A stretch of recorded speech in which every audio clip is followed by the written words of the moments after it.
Howdy, folks. This is good old JR Jim Ross. I want to thank you for downloading the Ross Report. And I certainly want to thank all the sponsors. We've got some great sponsors who make this possible every single week. I know a lot of you love to spend your weekends tinkering around your garage, working on your car, fixing up those old muscle cars, or simply working on the car that gets you back and forth to work every day.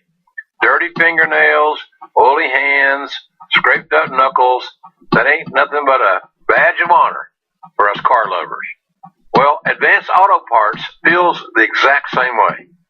And like you, Advance Auto Parts knows that every car project always takes longer than you originally think. So to help you spend more time doing what you love, AdvanceAutoParts.com lets you order your parts online and pick them up in store in just 30 minutes. Man, what a convenient deal. Or if you don't need the parts immediately, you can also have them shipped to your home, your office, or any other location, including your girlfriends if you're married. I'm kidding. And I don't know about you, but getting everything I need delivered right to my front door doesn't get any easier than that. And the time it saves means more garage time for you.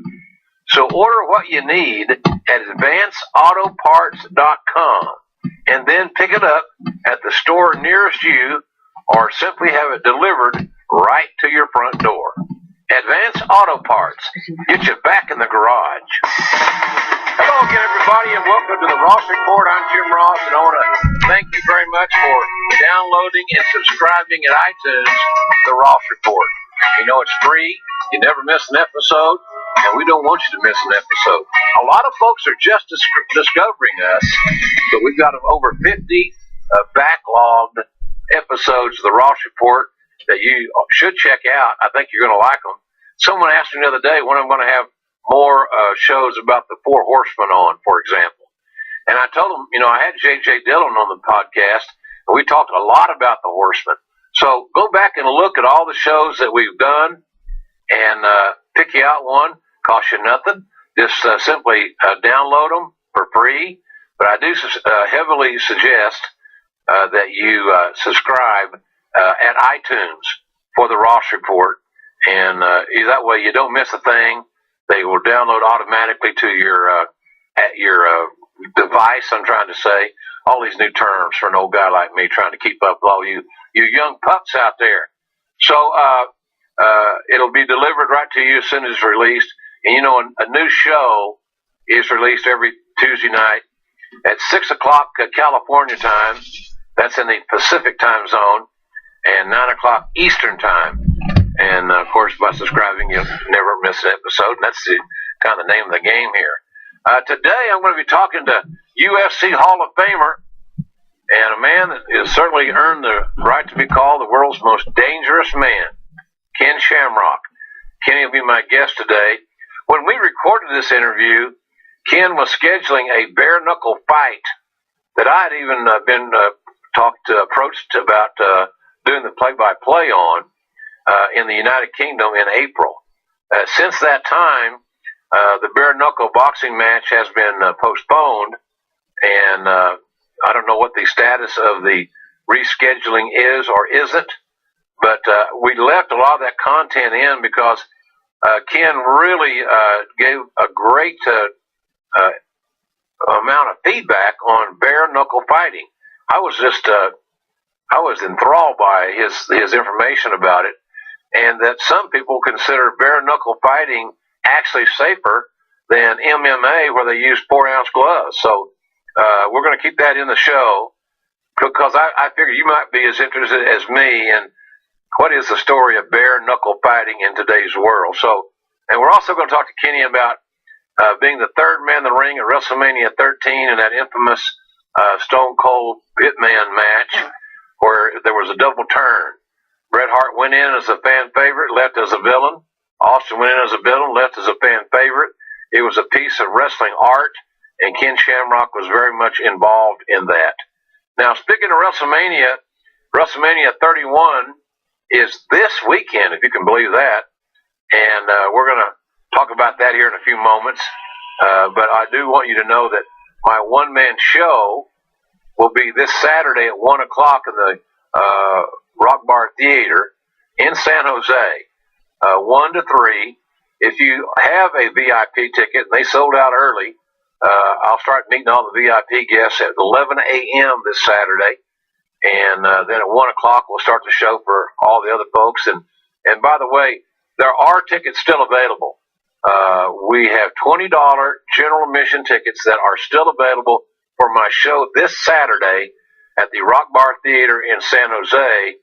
And you can get them at the door on Saturday if you choose, or you can get them in advance and not have to hassle with the door by going to ticketweb.com.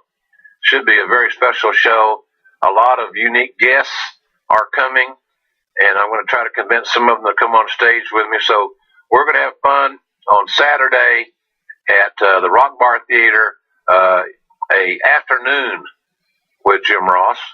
And I know one thing, it'll be afternoon, and Jim Ross will be there, and we will have a hell of a good time. So it's WrestleMania. Why not? Let's let her, all the A-list material's going. We're loaded, baby.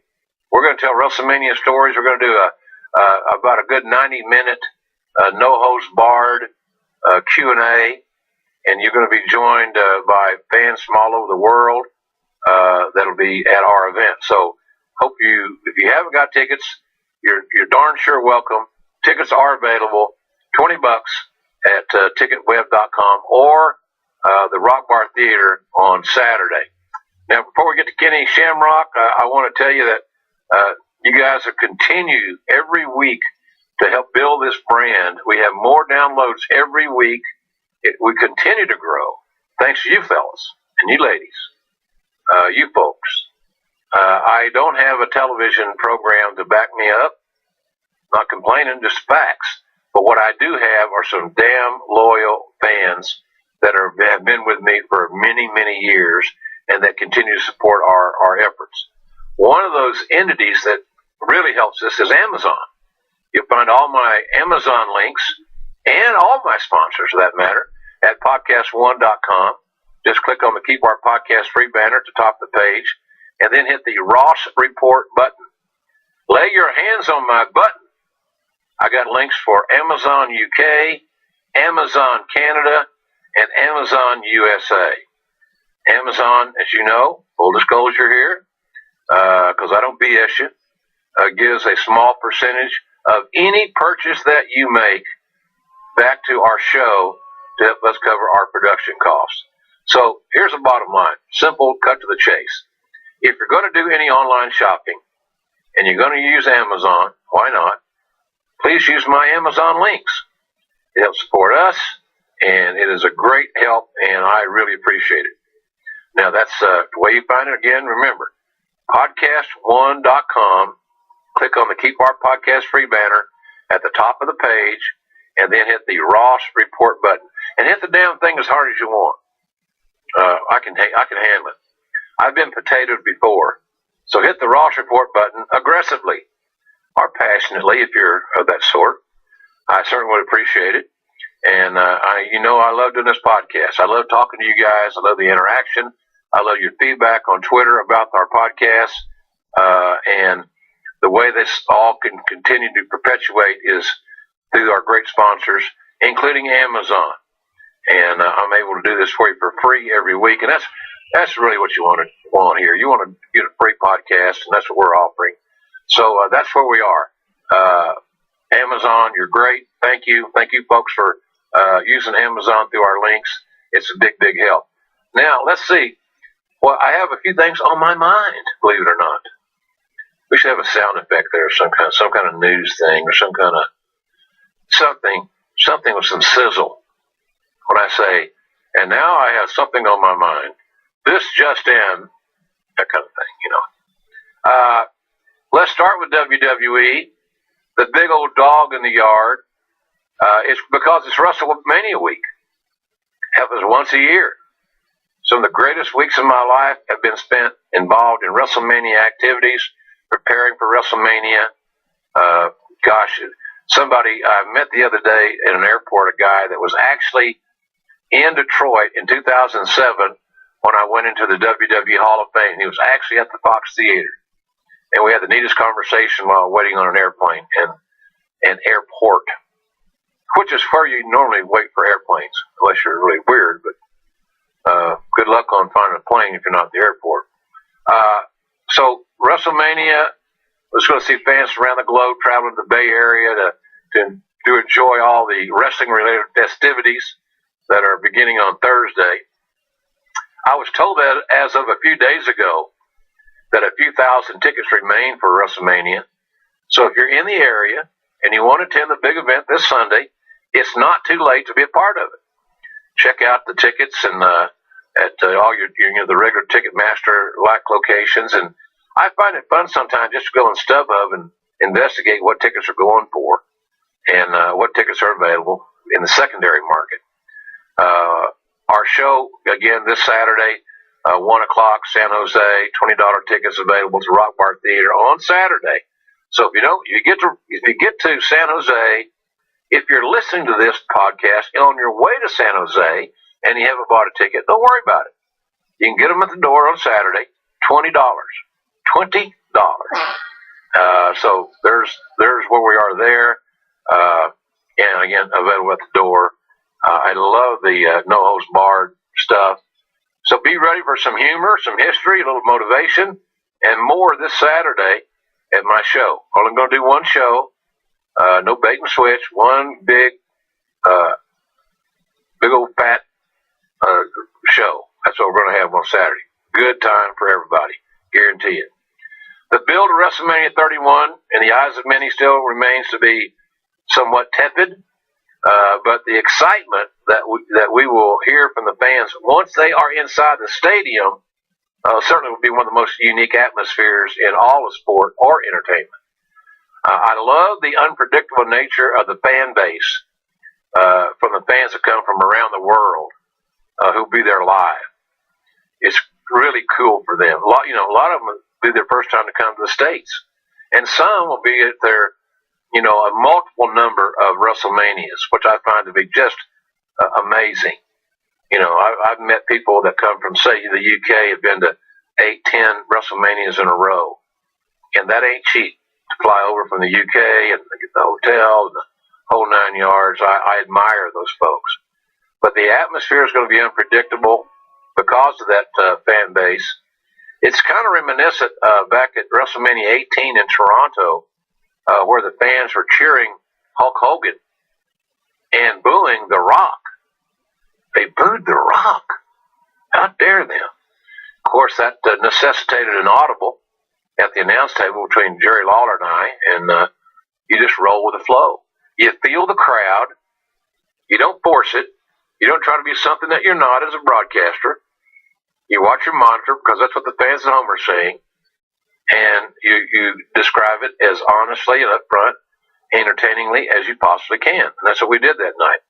And that's going to be one of my more memorable WrestleMania matches I ever called because it was so unpredictable. Love the unpredictability. Speaking of that, unpredictability in this year's main event. One of the bigger questions that some fans are asking is if Roman Reigns will be booed in his match with Brock Lesnar. Well, it wouldn't shock me either way, but this I do know. If their match is really excellent, and it should be, or should I say it must be, fans will emotionally invest in what they see and just enjoy the process and not worry about it. Okay, now when Roman Reigns comes out here, we all got to boo. Just let it roll. If you feel like booing, boo. God knows you paid enough money for your ticket. Say what you want. Just don't be crude and be respectful of those that are around you, especially women and children. Part of Roman not being booed will also be determined, stop and think about it, because it's regarding how Lesnar performs. And I mean this. If Lesnar approaches the match specifically utilizing established heel tactics and mannerisms to clarify his role, it means it's less likely fans will cheer him and more likely that they will not boo Roman Reigns.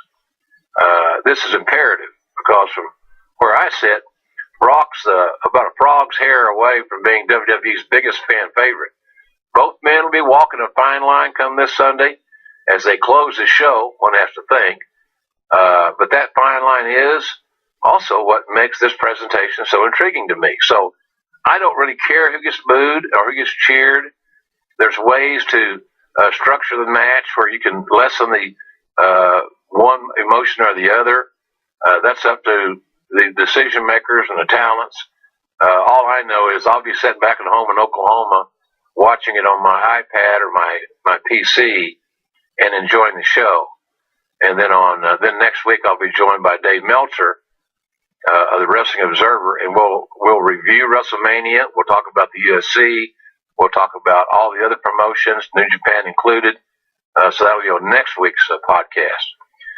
Now, WrestleMania is also a great opportunity for the somewhat maligned Daniel Bryan to win the Intercontinental title ladder match. And then I'd suggest, if that does happen, that Daniel Bryan holds the title for a long haul. And let him try and rebuild what was once one of the most prestigious championships in the business. A long Bryant reign would go miles and miles in putting the shine back on the Intercontinental title. And I hope that happens. I hope Daniel Bryan wins the ladder match. The fans will be chanting yes throughout the Levi Stadium, and then let Daniel Bryan go about his business of putting that shine and adding new equity to the Intercontinental title that has been missing for a long, long time. Very curious to see if U.S. champ Rusev's well-planned winning streak ends this Sunday to John Cena. Another little match I'm very interested in. In the bigger picture, it would seem that a Rusev win over John Cena at WrestleMania 31 would help WWE more in the long haul than Cena winning the U.S. title. But more importantly, hanging that first loss on Rusev without what I would say is the necessary build. Yes, they've crossed paths, but it's been condensed. It's been a short, compact build. I'd like to see that winning streak stretched out a little longer. Maybe even WrestleMania 32 could happen. But Cena losing at WrestleMania this Sunday, I don't think would hurt the most over man of the past decade in WWE whatsoever. I want to congratulate my old friend Larry Zbyszko for going into the WWE Hall of Fame. And it's going to be great to see his mentor and greatest rival, the legendary Bruno Sammartino, induct the self-proclaimed living legend, both men from my wife's hometown of Pittsburgh. I'd like to guess that Larry's induction speech will be highly entertaining. He's a highly entertaining guy and was one hell of a talker back in his day. Very underrated TV broadcaster as well. And as I record this, I'm told with somewhat certainty that Kevin Nash, you'll know this before me as our production dates are what they are. Kevin Nash is also going into the Hall of Fame. I love that. And he'll be inducted by Shawn Michaels, I'm told. Kevin Nash was such a great prospect at WCW, but he wasn't getting a break. I was doing a talk show at WCW at that time on WSB Radio in Atlanta called Wrestling with Jim Ross every Sunday night at 9. Kevin lived in Atlanta, so when he wasn't booked, which wasn't all the time, I'd bring him to the studio, and he'd sit in with me for an hour, and we'd shoot the breeze and take calls and all this stuff. And I would go back to the booking committee of which I was on, or the insane asylum that I was a member of, and I would tell them, we're missing a boat on this 7-foot athlete because he can talk. Well, how do you know? Well, I have a radio show, idiot, and if you tune in every now and then, you would know that. So I'd like to think that there was a small little smidge of assist that we were able to help Kevin with because he's bright, articulate. You've seen him in the movies, former Tennessee Volunteer, was on the same All-State high school basketball team with Magic Johnson in high school, same class, same year. So, and one a great friend and certainly deserving of being in the WWE Hall of Fame. Word has it that Ring of Honor's Briscoe brothers will soon be leaving Ring of Honor and heading to Orlando to get a little polish and learn the WWE system somewhat.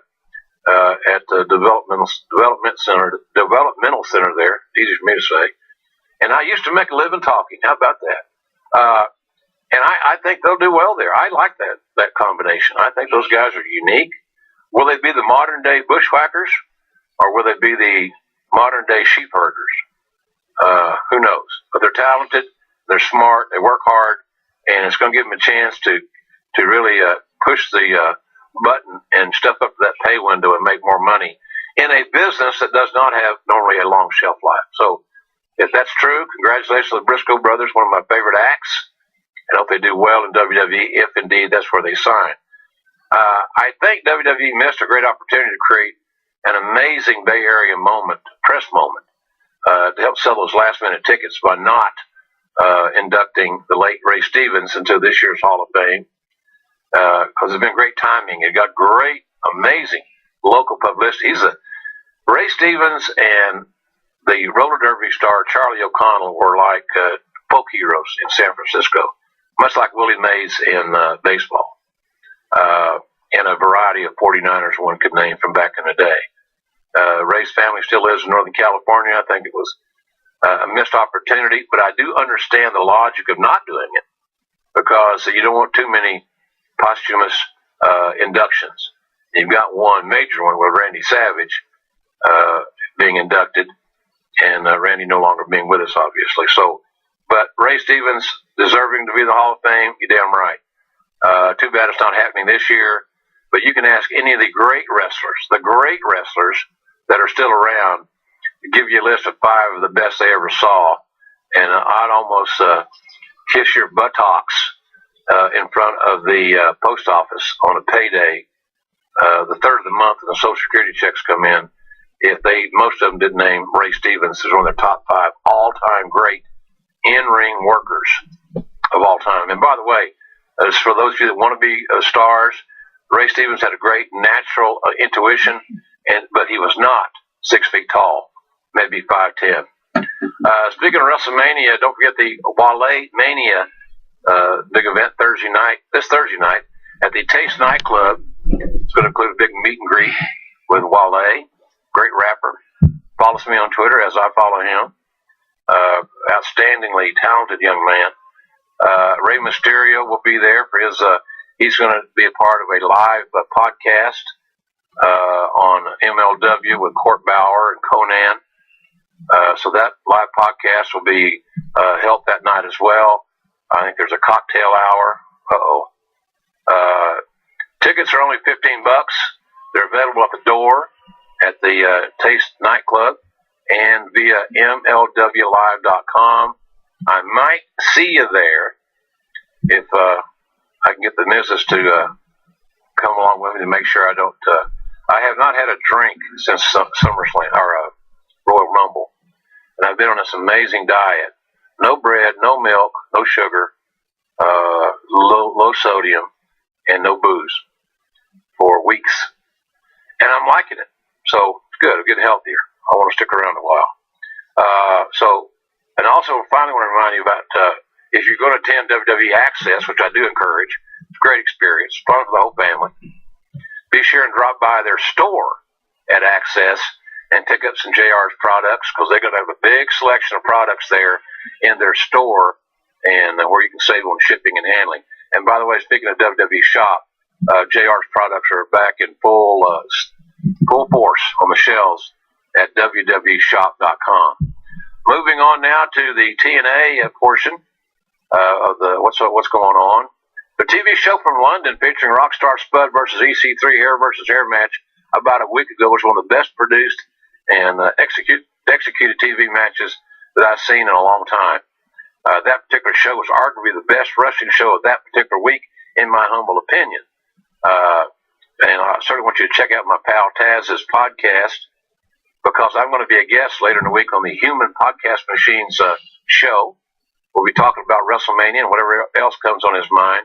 Very proud of Taz. He's a loyal friend. He was a great partner with me, made me better, and I'm very happy that he's having success in the podcast world as well. Because God knows there are plenty of wrestling people like he and I that are now in the land of podcasting. of which Stone Cold is still the king. Regarding TNA, this I will say. No one organization is working harder to make their brand a success than this group, because they're battling to get their audience to find them on Friday nights on Destination America in the United States. I encourage you to watch their show. Ring of Honor, from what I hear, on the verge of having a lot of new faces, talent turnover. If that rumor is correct, as I perceive that it is, I think it's a good thing for many deserving talents who are either in Ring of Honor awaiting their turn at that, or for indie wrestlers who have been waiting for spots to open up with Ring of Honor and the opportunity to show what they can do on the Sinclair Broadcasting owned pro wrestling show. It was expressed to me from wrestling people much smarter than me years ago that when one door closes, another door opens. And it's really that way in life. And you know, if you're warded lemons, you make lemonade. You know, you can make chicken salad out of chicken, you know what? But nonetheless, it proves it gives people opportunity. And I have no issues objectively saying that Ring of Honor will likely continue to be a viable feeder organization for many wrestlers who eventually want to work for WWE, where the money is much more significant. Remember this, folks, kind of goes along in life. In general, I said in general, it applies to many things. When someone says it's not about the money, usually it's all about the money. I also hear that Ring of Honor has had the preliminary talks with Spike TV. Don't know if that's true or not. That's a rumor on the street. Means nothing other than it's a rumor. I'm not sure if Spike wants to get back in the wrestling business on a weekly basis, but who knows? Maybe Spike would be interested in doing a monthly pro wrestling special on like a Saturday night. I don't see pro wrestling finding a home on the Friday nights of Spike TV, and that's only my opinion, which means nothing. It's like an anus. Everybody's got one. Good luck to Ring of Honor on all they do, but they've got a great syndicated network that I think really makes them, and they're not going to get canceled because the TV company owns them. Lucha Underground can expect Rey Mysterio to be a part of their organization much sooner than later, from what I'm told by Rey's friends. Rey, matter of fact, just returned recently to AAA after an 18-year absence. And arguably the greatest luchador ever will be a big boost to Lucha Underground, especially if he is not allowed to be overexposed and he is utilized judiciously. In other words, don't make him wrestle every week. Make his appearances in the ring as a wrestler be special, because Rey Mysterio is special. From what I'm told, Lucha Underground is, they're very happy to utilize indie and AAA talent when it's applicable and timely, but they are not interested in loading their roster with too many more former WWE guys going forward. And they have a handful on their roster, but not many.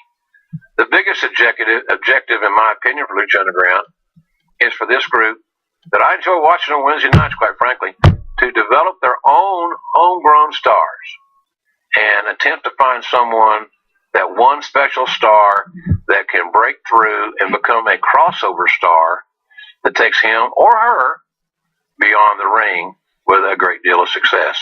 So that's what's on my mind. So coming up, I will talk to the most dangerous man in the whole wide world, Ken Shamrock. But first, if you're looking to get healthy, eat better, and just live a healthier life, then you need to get on board with my friend Diamond Dallas Page's DDP Yoga program. Dally and his DDP Yoga are truly helping people around the world get in shape and live healthier. Just talked to my buddy Jerry Briscoe the other day. He was in St. Louis scouting amateur wrestlers for WWE. But in the hotel, he does his DDP Yoga while on the road. Jerry will soon be 68 years of age, and he says he's never felt better. And that, in a large part, is due to DDP Yoga. Now, I'm not just talking about pro wrestlers and athletes, guys like Jake Roberts and Scott Hall and RVD. Chris Jericho, all those guys are DDP yoga believers. My other buddy, Jerry Briscoe, as I mentioned, just swears by it. And Jerry Briscoe has had 3 strokes. He is on his way back to a great recovery, and DDP yoga has been a big help in that recovery. But here's the thing about DDP yoga. It's designed to help everybody. It doesn't matter how old you are or what kind of shape you're in. DDP yoga is real, and it really works. DDP yoga will improve your flexibility, help you build muscle, and strengthen your core. It's also really easy on your joints. It's a low-impact workout program that's beneficial for everyone. So do what thousands of people have already done and get on the DDP yoga program. Folks, you do it in your home. You can do it on the road in your hotel room. It's so convenient, and it works. And I have friends that have proven how well it works. So go to ddpyoga.com/Jim Ross. That's my name. You know that. JIMROSS. ddpyoga.com/Jim Ross. I bet you didn't realize that the more you use your Android phone, the more junk accumulates on it. Your apps usually hide all that junk, but trust me, it just eats away at your limited disk space over time. Lucky for you, there's an easy fix for that. AVG Cleaner. AVG Cleaner is a free app that you can download right now from Google Play. It not only cleans all that junk from your phone, it also helps give you longer battery life as well. And it does all that for free. Just download AVG Cleaner from Google Play, open the app, and clean up that junk in just one tap. And once you have the app open, you can turn on the auto clean feature, and AVG Cleaner will do all the work for you on a daily or a weekly basis automatically. Go to Google Play and search for AVG Cleaner and download it now for free. That's AVG Cleaner. This is the Ross Report. Back on the Ross Report, thank you for downloading the podcast this week. As I said earlier in the opening, I was really looking forward to this program because I get to get reacquainted and reconnected with Ken Shamrock. And Kenny, look, you're 50 years old, right? Yes. Can you imagine how many times you've answered that question in a variety of ways? and because you've been an adult training somewhere. Well, I'm going to work on this here, and then I'm going to do that. It's amazing that you have been in training and active, really active, physically active for as long as you have, and you're still able to represent yourself the way you want to represent yourself. It's amazing to me. You're really. I'm truly blessed when it comes to that. I've been through probably it took about 10 years for me to actually go through my transition and fix some of the things that were going wrong with me that inhibited me from really performing at the level that I wanted to. But I've gotten those taken care of. I've gotten a second shot at, in my opinion, at life to be able to go back in and fight at a level that I want to fight at and be able to train at the level I need to fight at that level.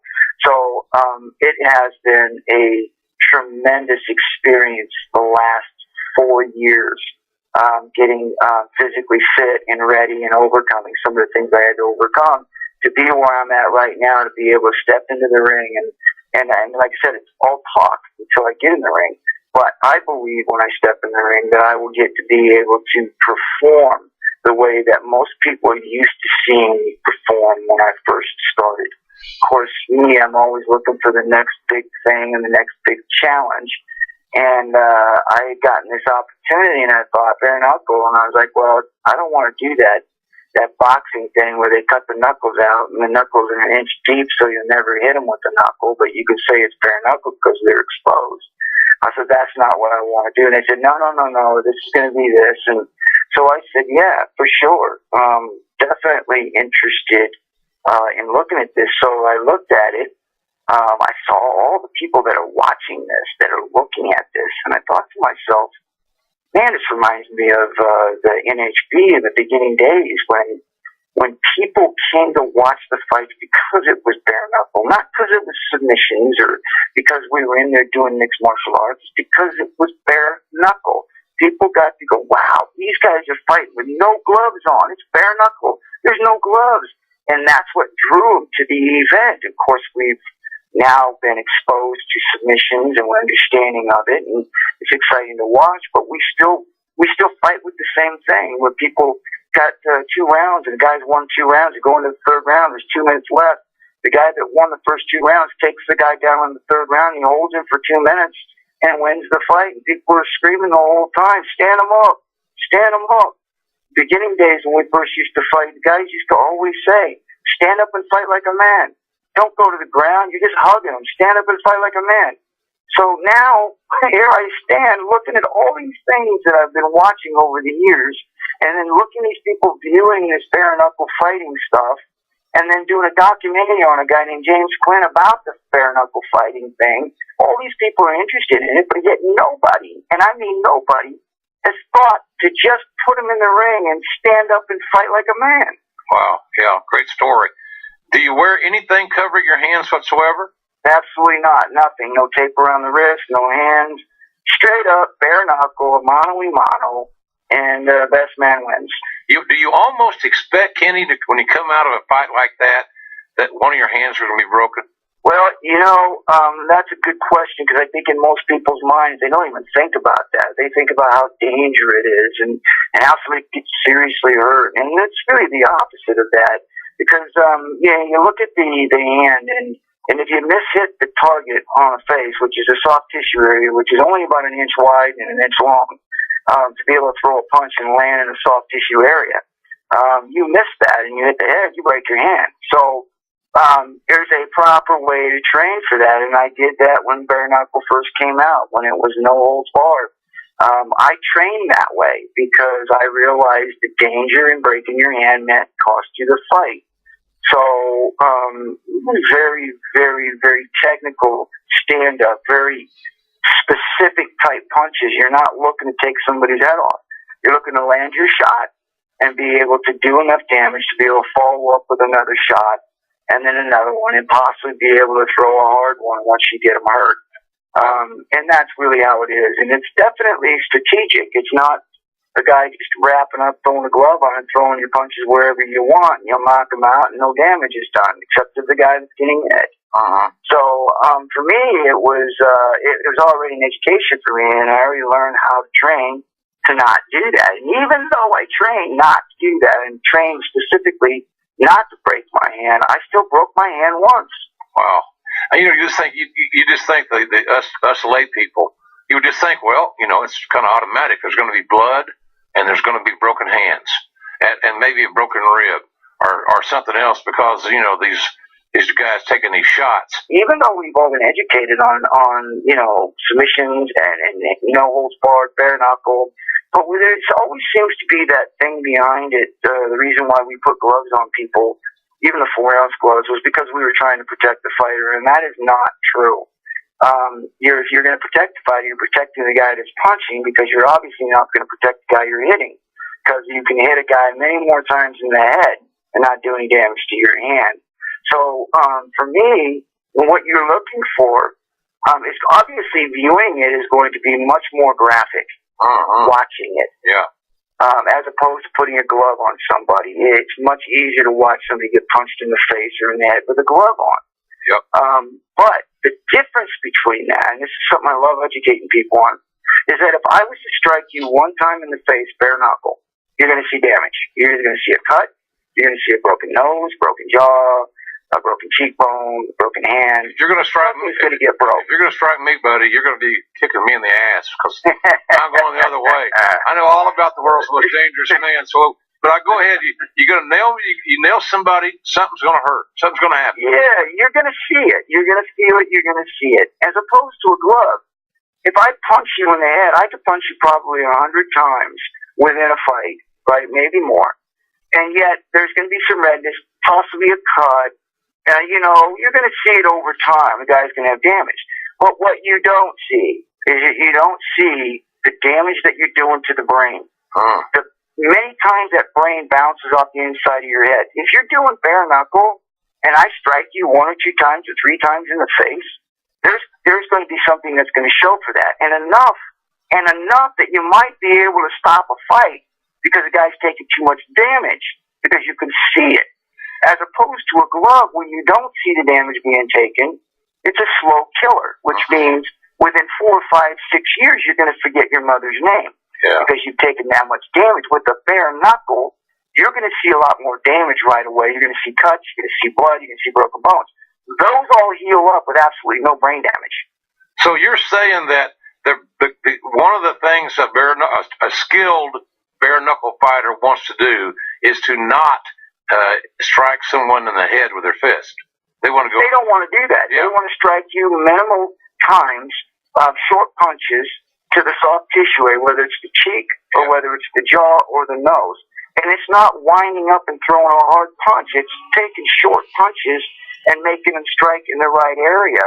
It forces you to do that because if you do not, and you're not accurate and you're not strategic, you'll break your hand and you're going to lose the fight. Right. So you have to be a much more skilled fighter to do bare knuckle. That's very interesting. I had never, ever looked at it that way. Very interesting. And again, this whole thing is so provocative to me and interesting, especially the way that you describe it.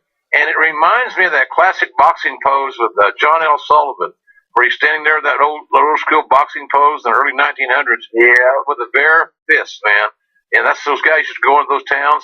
I know from my talking to my grandpa, or my great-grandpa, these carnivals would come through Oklahoma in the early days of statehood, and they always had a tough guy with them, the bare-knuckle fighter. So if you're a big farmer and you could go so long with the bare-knuckle fighter, you won $5 or something. That's been going on forever. Did you think that when Buzz Sawyer and Nelson Roy were training you in about 1988 in North Carolina, that you and I would be talking at your age 50 about going to England and having a bare knuckle fight and those wrestling training days with Buzz and Nelson? No, you know, I mean, I in those days, man, I didn't know where it was going to be a year from then. You know, I was struggling trying to figure out what my destiny in life was going to be, and I was really looking at pro wrestling and was very interested in that, and never even thought of mixed martial arts in no holds barred because it wasn't around then. So, you know, see where we're at right now, man. It's just, wow, what a journey. It has been. You know, you were trained in the pros by two very distinctive individuals that I knew very well. Buzz Sawyer and Nelson were different kind of cats. But Buzz was when he was motivated and his mind was where it needed to be, he was about as good a heel as I ever saw that nobody talks about. And he was a legitimate tough guy. I mean, he was legitimately a tough guy. Yes, sir. You know, Cowboy Bill had that rule in the Mid-South that if you went to a bar and a civilian beat your butt, you got fired. And Buzz kind of took that as a challenge because he never had any fear because he would either sucker punch you, he'd hit you with a bottle if you were in a bar, but he was a fearless, tough human being. And him and Jim Duggan had some matches that got like the All Japan stiff style, the strong style. Right. You know, and they were laying it in. And their face would get all puffy and they'd be sore and their hands would be black and blue. But that was Buzz. And Nelson, don't let anybody kid you, folks. Nelson Roy, he was a junior heavyweight champion, but he was a tough son of a gun, without question, in my view. Well, when we did training too, you could see that, man, he put us through a workout, man. It was no joke. No, he was a machine. The 60-minute draw to him was almost like a romantic experience. Yes, exactly. It's like, how long can I go and how fast? You better be in shape because we're going to go tonight. Yes, sir. That was great old school, it gave the fans what they wanted and gave them their money's worth without question. Talking about pro wrestling, because I got a lot of MMA stuff to talk to you about, and then we'll get back to the fight. How would you describe your tenure in WWE? I was looking at this, and I have a lot of vivid memories of you and I talking and being around you and calling your matches. It was a great time where the company was starting to really explode. And I look back and I was shocked. 97 to 99, 2 years, I guess. But it seemed like because you accomplished so much, you're an Intercontinental Champion, Tag Champion, won the King of the Ring, Tag Champion, the Big Boss Man, Rookie of the Year. Yeah. You did so much. And one of the funny things is that some people bring your name up to me as the third man in the WrestleMania 13 match with Austin and Bret Hart. Yes. I mean, that's what I try to tell people these days. The wrestlers today don't know how to use the referee as an asset in the presentation of a wrestling match, and they don't even. Some companies don't even mention their name. Like the referees don't exist. But man, you were a huge asset in that double turn that night. That was a great memory for me. I don't know about you, but I think it was one of the more exciting matches I'd called. Well, it was, and the reason why it was so memorable to me because that's really what catapulted me into my career. It really gave me a name. It gave me legitimacy going into pro wrestling, having those two names and being involved in that match, and then me moving forward from there to go ahead and capture my own personality. And the people were behind me as soon as we got done with that match. And it was tremendous for me because we were struggling then. I remember that we were losing the wars on TV on the ratings, right? Because we lost a lot of the top talent to WCW, and Vince really needed something different to happen. And of course, he went edgy and looked at what the world was watching and what people were attracted to. Went out and got me, brought me in, did that match. That was a tremendous match. And for me to be a part of that, and then turn around and start working my own matches with Vader, and being able to have an opportunity to grow in that industry, and having a lot of the guys in the locker room be able to at least support me and help me through that, which I was tremendously grateful for. And then the announcing and everything happening at that time, man, what an opportunity. I realized that, there was things that I had to do. I believed I held up to my end of the bargain. They brought me in to do a certain thing, and I did that. Yep. But at the same time, there's a lot of people there during that time, including Bret Hart, that really educated me and nurtured me and got me where I need to be so I could take off running on my own. Yeah, a lot of fans love to hear about it, and a lot of fans think they know about it, but the atmosphere, the environment behind the scenes in any pro wrestling company is rather unique. And if you're gullible, or if you're a neophyte, or you're just new or naive or whatever, but you're not accustomed to the ways of the locker room and the politics behind the scenes, it can be some different waters to navigate unless you got somebody else. They'll eat you alive. You're like piranhas in the water. Yeah, you're right about that. And it's not one of the more flattering traits of the business. I remember one time you and I had an issue to discuss, one of those principal office deals at when I was head of talent relations, and I said, let's go out it's like a shipping dock and let's talk. And I told somebody, I said, if I'm not back in about 15 or 20 minutes, come looking for me. Because I knew I didn't have great news for you. But people always ask me about, how did you get along with Shamrock as well as you did? It's because I treated him with respect, and I never lied to him. And when I had bad news to tell him, hey, this little indiscretion is going to cost you a little bucks, whatever. He looked you in the eye and took it like a man. And my thoughts were, I just hope he doesn't snap. Well, there's one thing that I appreciated, and I think it was pretty clear, was that everybody knows when they screw up. Everybody knows when they're not doing the right thing. And you got somebody that I believe, in my opinion, that truly cares about the direction you're going, and that speaks up and says something. That's what I respected about you, was that you weren't one of the guys that sat around and watched people crash and burn and then laughed about it. You genuinely cared about if someone was going in the wrong direction, and you knew they were. you wanted to tell them, hey, listen, this is what you're looking at. You know, this is what's going to happen. You need to, you know, now without being their mother or without trying to get in their business, but, you know, you knew that something that was happening and they were doing something wrong. You tell them. And to me, that's what I really appreciated the most was your honesty.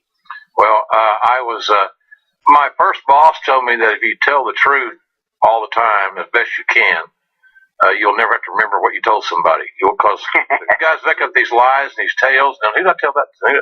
It was just easier being straightforward. And, you know, I always looked at you guys.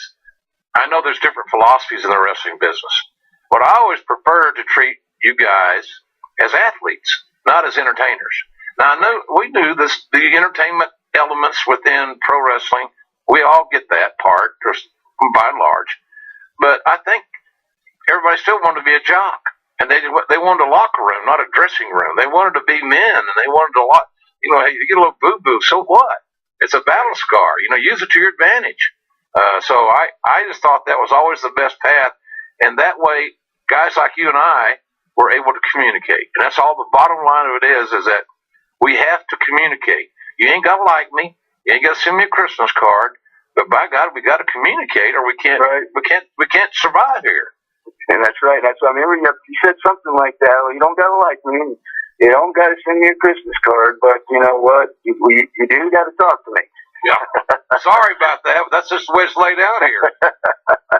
You remember? Like, could have been better though. Oh, it worked. Oh yeah, we had a great time. You know, one of the matches I remember, of course, that Austin and Brett thing at WrestleMania 13, so big. You had this, you know, you were smart because you came to the ring in non-referee attire, wearing your shorts, your guns exposed.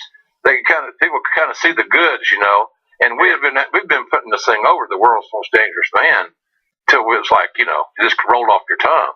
And so whether they knew you from MMA, we had them believing and through their heart and soul you're the most dangerous human being walking the face of the earth. And said, and who's going to argue with it? Look, here's his record, Bob. So that helped. Everybody. It was a collective effort, but boy, it worked. You got over. Do you remember the match you had with Owen Hart? That kind of a dungeon match, or that was good. That was good too. That was really good. And I was so worried when they booked it, how limited it might be. Because I look at things like, I got to call this thing. I got to get these guys over. And what are they going to be able to do?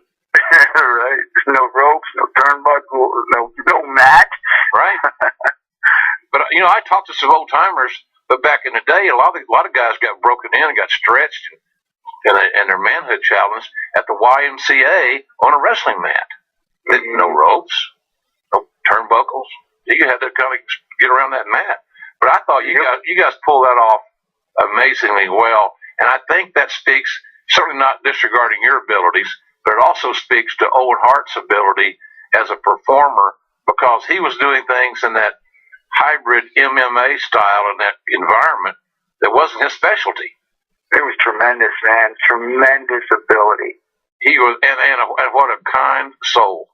Yep. You know, one of the best guys in the business. Kenny, we've been in this business, and some people have loved you, and some people have not. Same with me.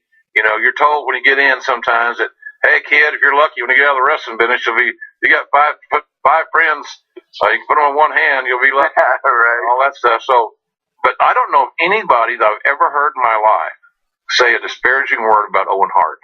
I've never heard one person say anything bad about him, and that, to me, that speaks volumes when you're talking about that business. Oh, gosh, yes. Let me ask you this question. When did you, what flipped the switch when you left WWE to go back at the MMA? Because, and you and I talked about you leaving, because I really believed, after I'd seen a lot of wrestling, I've been around a lot of guys, and you can feel that audience make a connection, and when they do, man, they don't want to relinquish that connection. You were just there, in my opinion. And what was your motivation to, because you had to feel it as well, but I'm going to leave this here where it is. I'm going to go back to MMA and jumpstart what I used to do. What was the reason? I always tell people, I think he had that thirst to compete, and he wasn't through. Yeah, it was a thirst to compete for sure, but it was also too that I started to realize that my family was in jeopardy because I was on the road so much, and I was gone quite a bit, and my kids were, growing up and playing sports and graduating and dating, and these things were happening, and I was never around. And so that was part of it, and the opportunity to compete again was there.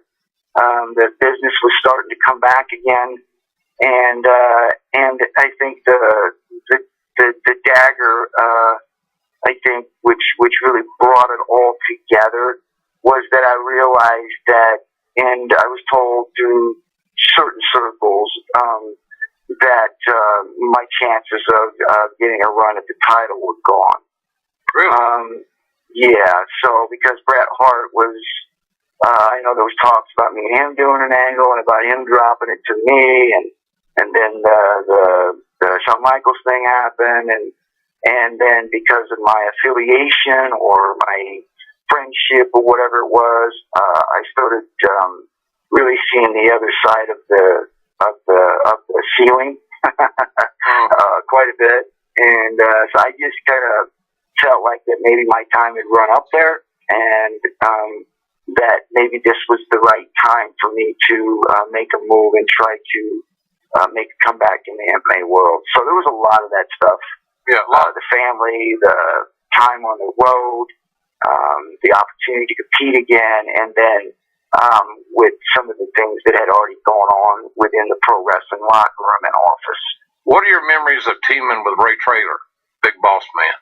Boss Man? Yeah. Yeah, man, that guy, I tag teamed with him and spent some time with him, and wow, obviously, probably in his prime it was a little bit different, and he was probably maybe a different person, but I know the time that I spent with him while he was there, he, in my opinion, was a lot like Owen, where he was just a kind, good person.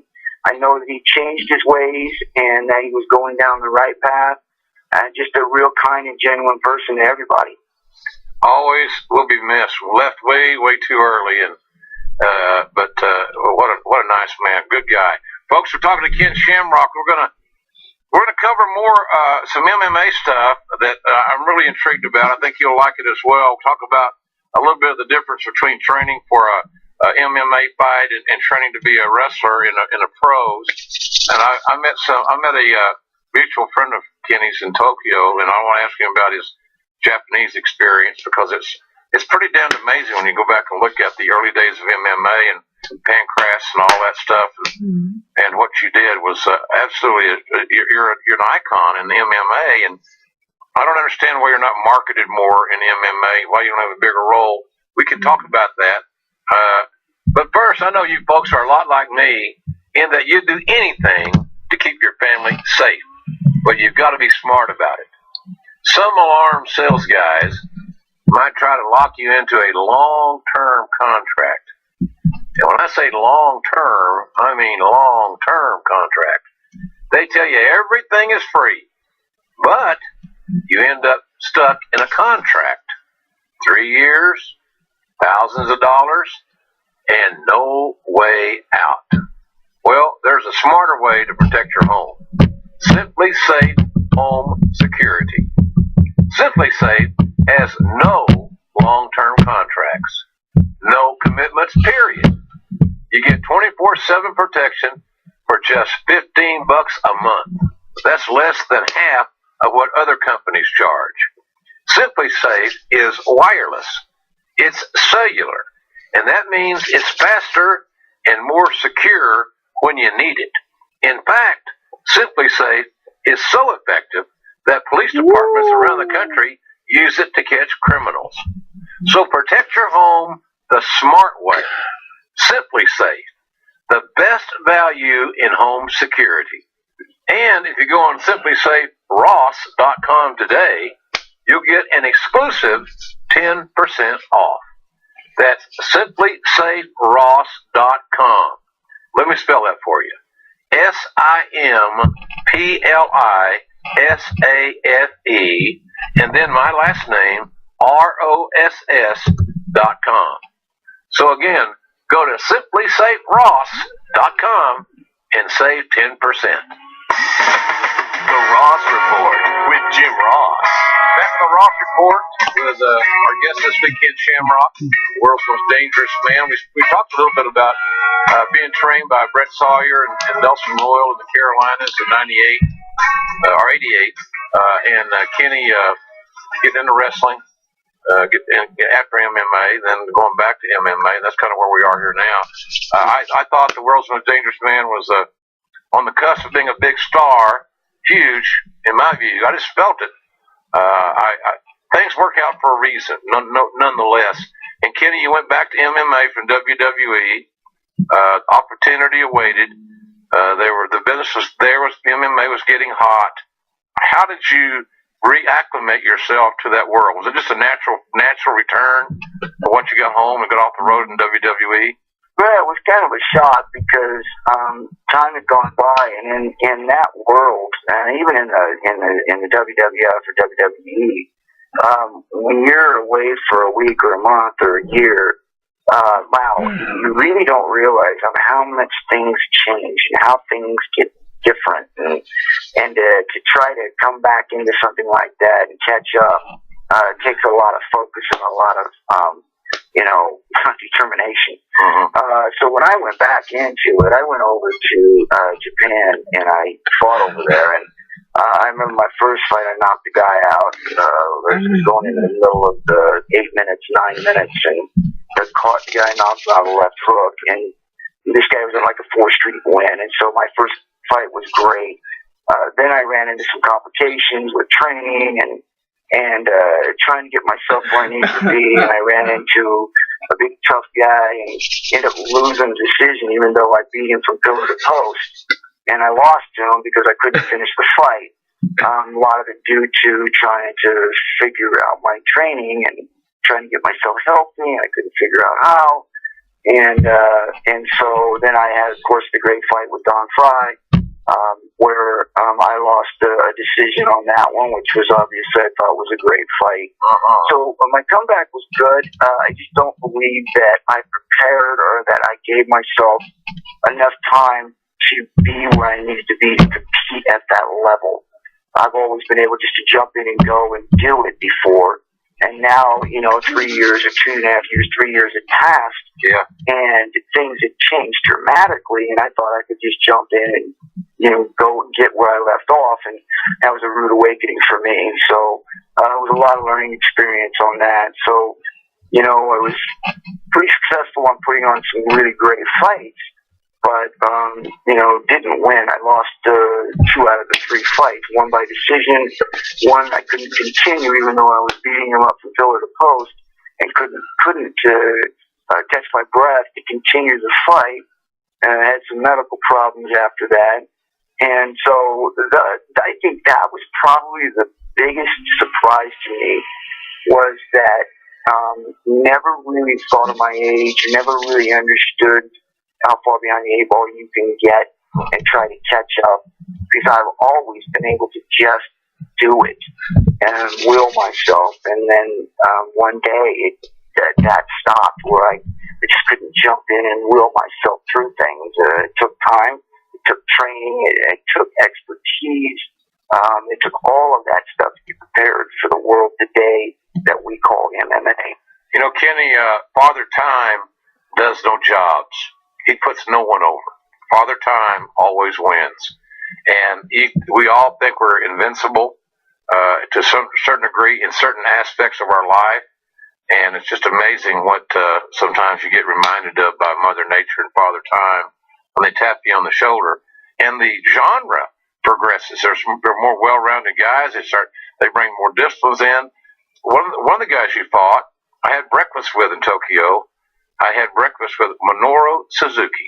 As a character. He is a piece of work, let me tell you. Yeah. He's got his hair all bleached blonde. He's got abs. He's eating healthy. Somebody said he hadn't looked this good in a decade. And I called the match 2 of your former opponents. And I don't know if I used that in the commentary or not, but 2 of your former opponents were Suzuki and Sakuraba had a wrestling match on the a pro wrestling match for New Japan on January 4th, and I got to do the play-by-play on that event, and it was really cool because I'd watched these guys in the Pancras days, early days of USC, and it was really almost surreal that they were in a pro wrestling ring doing their thing, but they beat the hell out of each other. It was a good presentation, but boy, it was to me it was kind of surreal. Suzuki Sakuraba 1-on-1. I'm just thinking, man, what a fight that would have been about 15 years ago. No doubt. Was Sakuraba, in your view, the greatest MMA fighter that ever from Japan? Yes, in Japan, absolutely. That's what others had told me. Everybody's got an opinion, but it was good. He did the honors for Mr. Suzuki, and it was but Suzuki's got a thing going with New Japan, so he looks great. But we had a little breakfast together there at the Tokyo Dome Hotel. I found out that the common meeting place for all the boys who are on tour is they stay at the Tokyo Dome Hotel, and they're always in the Japanese-American breakfast buffet. And it's like the student union in school. It's kind of like the meeting place. Yeah. You stay there for like 3 hours. I stayed there long enough. I got there when it opened, had breakfast, shot the breeze to so many guys, and then about 2.5 hours later, I ate again. I don't have a help right. it, What are you going to do? Hey, the night before that, we went to a restaurant, and I saw at the top of the menu, their special of the evening was horse meat.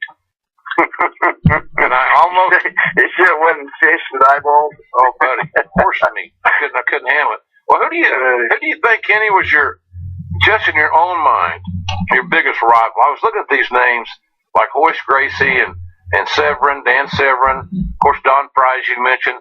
You guys have a fight that, there's no way you're ever going to be as good as you were that night because you both beat stuff out of each other that can't be replaced, I think. And Tito Ortiz. Who do you look at as either as the one that brought the best out in you or you did make the most money with?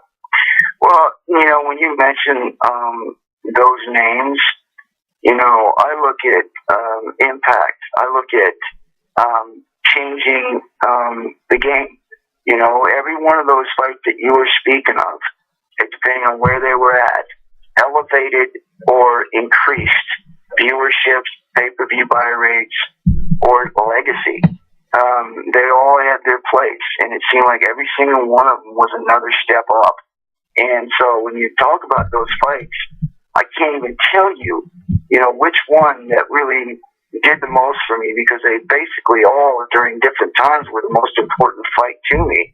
And if you look at my career as opposed to most people's career, you look at my careers and my fights, they were game changers. They were things that raised the bar for the next guy to come up.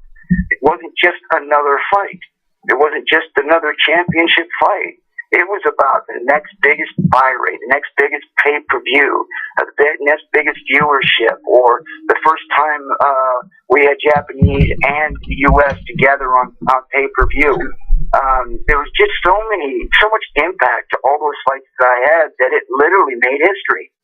Yeah, all of those fights are memorable, and I'm sure if you got a room full of MMA aficionados together, they could all make their own reasons that your fights with Gracie or Severin or Fry or Ortiz, one of those was absolutely your best in their point of view. So you're a part of history in a lot of ways. That's why I said you truly are an icon in MMA.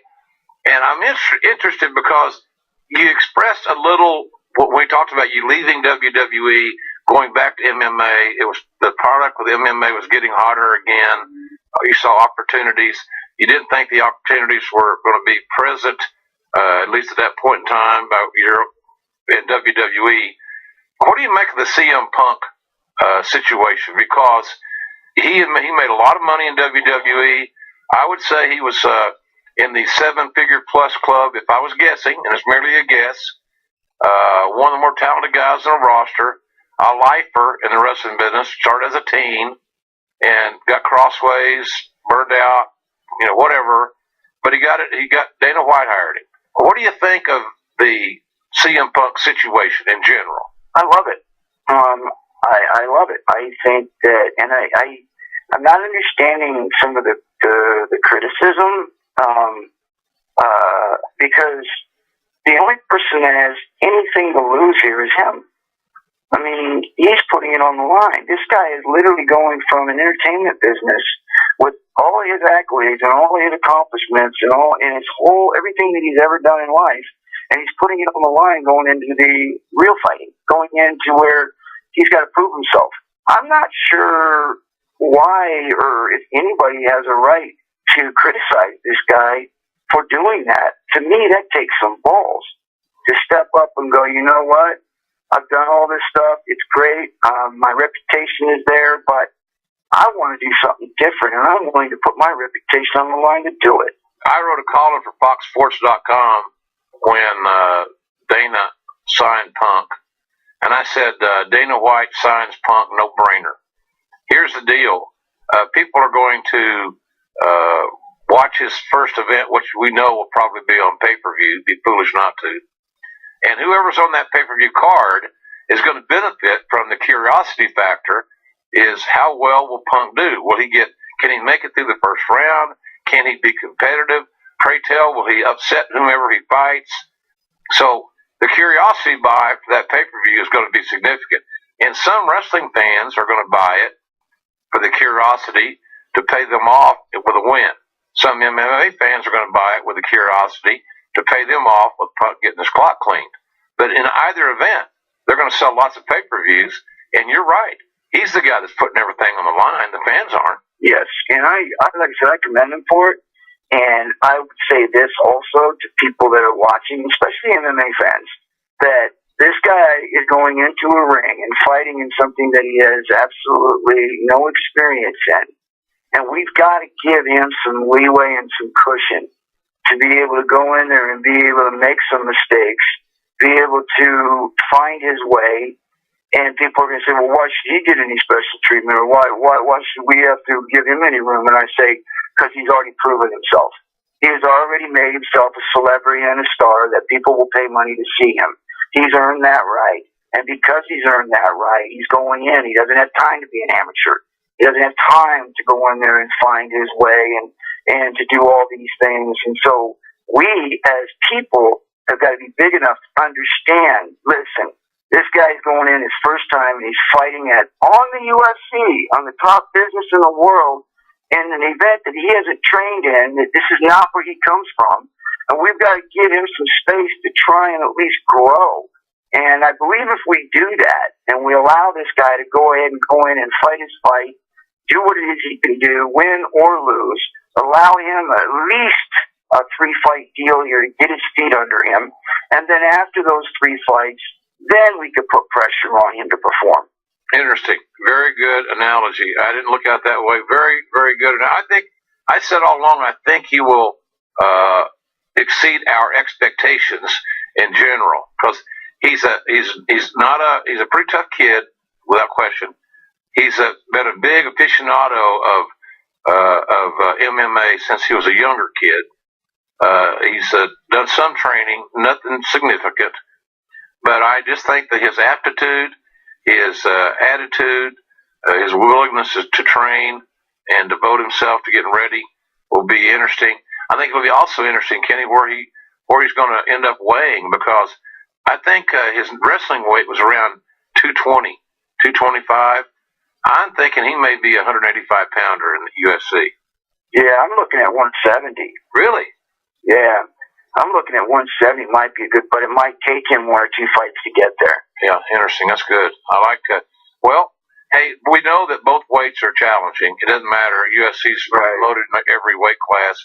But I am very curious, and I think that the UFC's also got a great opportunity once his training starts unfolding to document that and add it to their TV shows they do on Fox every week, because I think it's an interesting story that people are curious about, and it will help them sell more pay-per-views once he's booked on a pay-per-view. No doubt. This guy's he's earned his time. He's put his time into the wrestling world.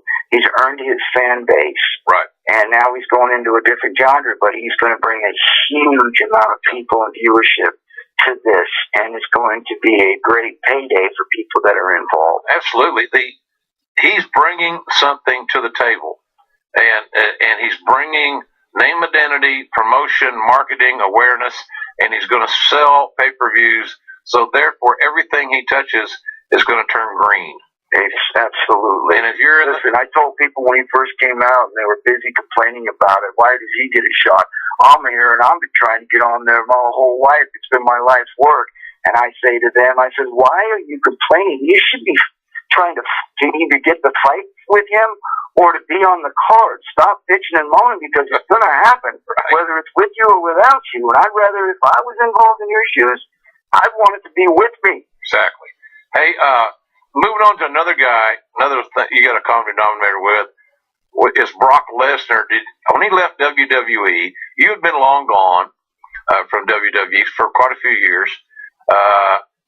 Did you ever have any visits with him or talk to him, or did you watch his career as it evolved, and were you surprised that he achieved the success that he did with as little experience that he had?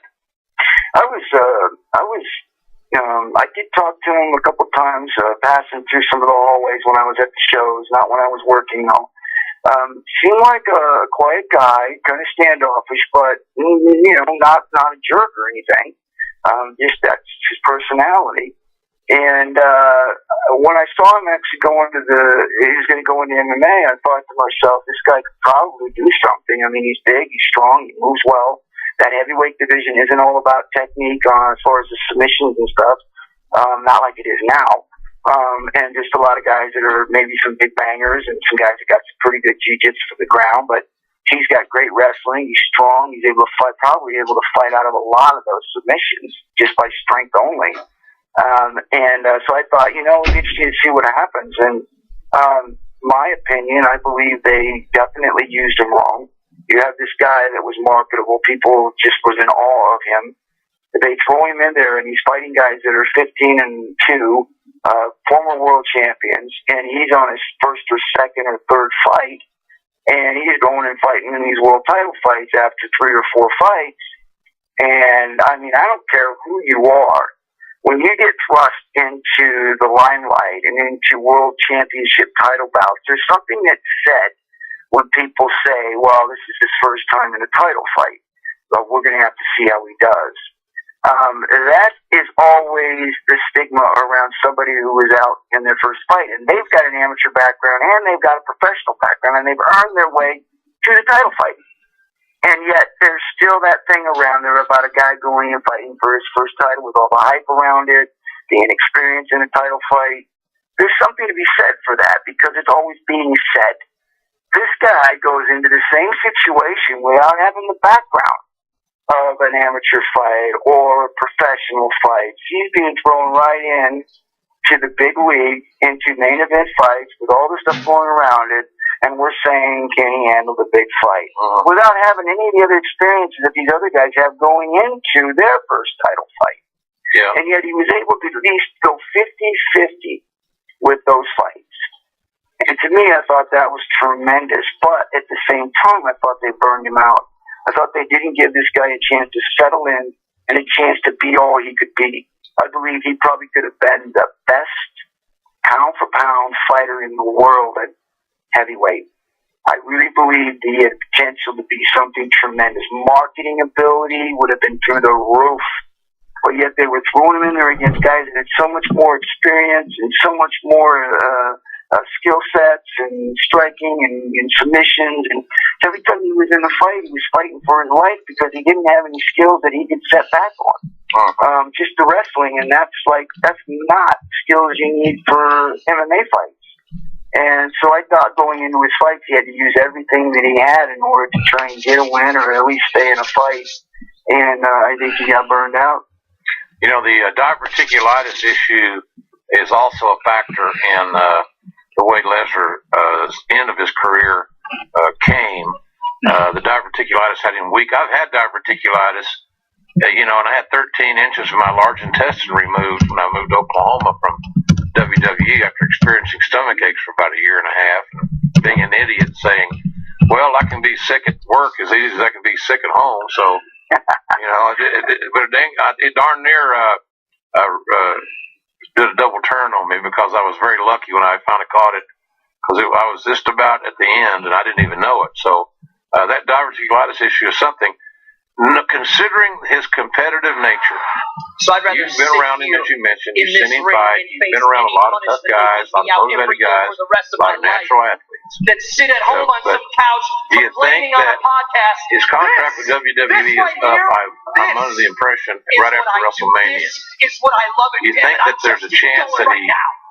Hey, look, I've got my diverticulitis under control. I'm still in my mid-30s. And I didn't leave UFC like I wanted, and that wasn't me, and I want to go back and make up for lost time. You think he'll think that way, or you think he'll stick with the showbiz side of pro wrestling? Well, that's a good question because, like I said, I don't know how he's being treated. I don't know what their relationship is in the WWE. They seem like they're doing well, they're doing right. So it'd be hard to tell, but I know if I was in his shoes, it'd be hard for me not to want to go back and test the waters, considering when I left, it wasn't on my terms.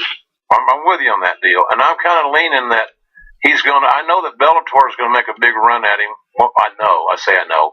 It would make sense for Bellator to make a big run at him, offering him an awful lot of money, because they need stars with name identity to try to play catch-up, which is going to be challenging, to say the least, with UFC. With that said, he has a relationship with Dana that's seemingly positive.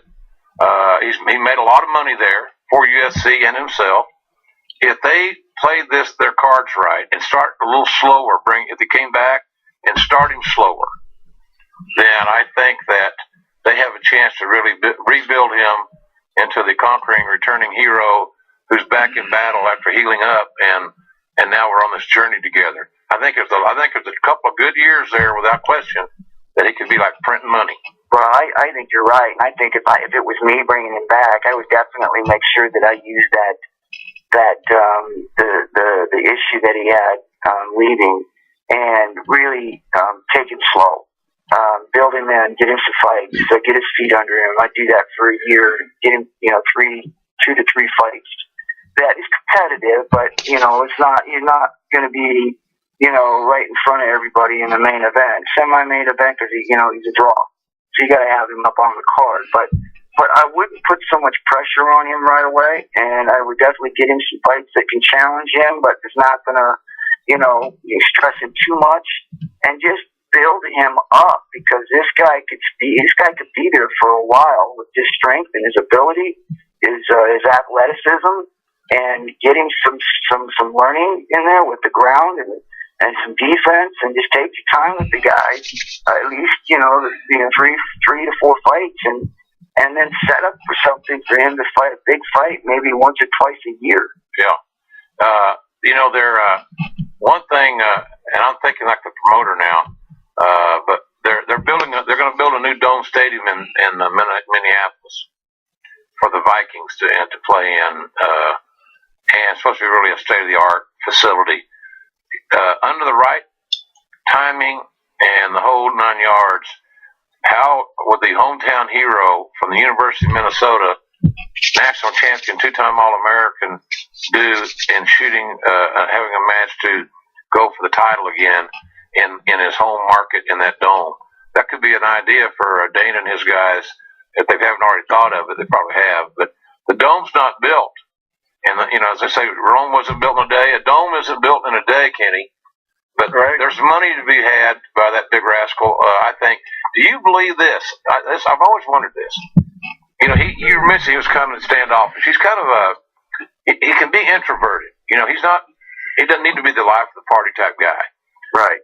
Likes to hunt, likes to fish, likes to be with the kids, his wife, farms, likes to ride on his tractor and do work. He's a different breed of cat, man. He's a good guy, and I admire his parenting skills and his dedication to his family.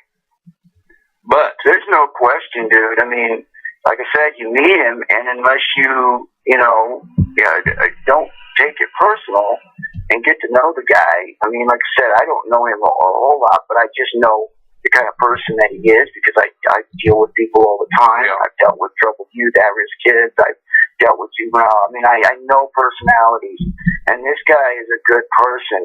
When you first meet him, sometimes because of his stature and as big as he is and intimidating as he is, because he doesn't speak a whole lot and that he's just kind of into his world and he's just that's just who he is. And sometimes he come off as intimidating or cocky, but that's just not him. He's a good dude. He is a good dude, but can he be all he can be as a mixed martial artist if he has his training camp on his home base? You know, No. Not where he's at either. I mean, if he was younger, because of his athletic ability and his just natural ability, the way that the UFC is now with MMA is a different breed now. There's a lot of good big men, a lot of guys that move well, a lot of guys that can strike, a lot of guys that can shoot, and they're just very agile. A lot of good big kids now, not just Brock Lesnar now, because Brock came in and he was one of the most agile, biggest dudes, but now that's not the case anymore. There are a lot of big guys in there now that move and that are in great shape and that have great ability. So he needs to get into a camp where he can focus, and for him to be able to get 1 or 2, 3 fights under his belt to prepare him, and then he'll be able to lock it up with some of these guys. But it's different now.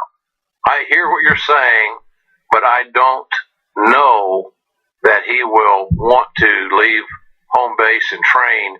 He'll want to bring a team in and train at his facility on his farm. And I just don't know that you can get the best trainers in the world to leave their comfort zone and their own gyms to go to upstate Minnesota and stay for what would be a training camp?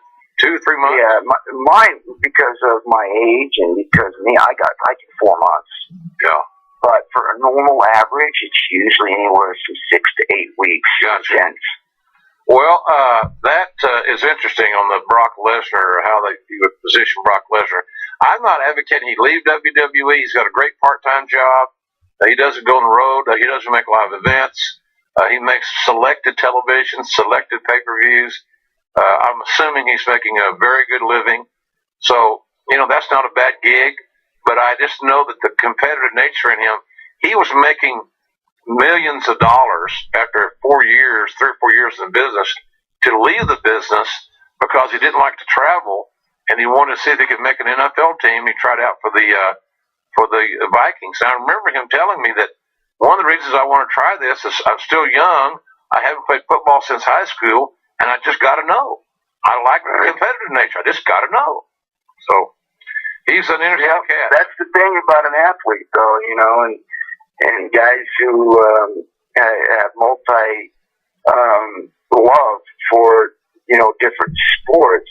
It's tough not to want you to do it because the thing you think most is you live once. You only have one life, and you only have so much time to do it in.